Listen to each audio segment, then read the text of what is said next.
Now, England has a set of tuition fees which are almost incomprehensible to the rest of the world. And so you get sentences, I've seen sentences in papers that say things like, we need more public money in higher education, therefore we should increase tuition fees.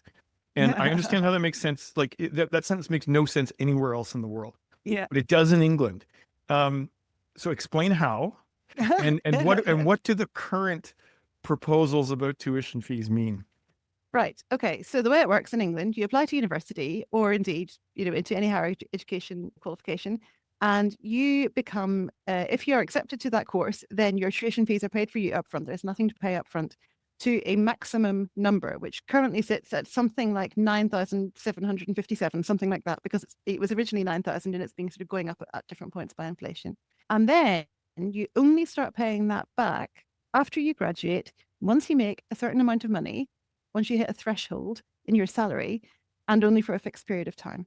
So you pay a proportion of your salary above that threshold each month.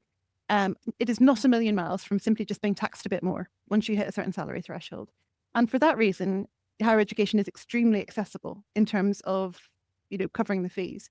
And the consequence of that is that if you, and of course, it's all kind of underpinned by public finances. So if you want to increase funding to universities, we call it the unit of resource, is the fee amount that comes in per student. If you want to increase funding to universities, the easiest way to do that is to increase the fee level.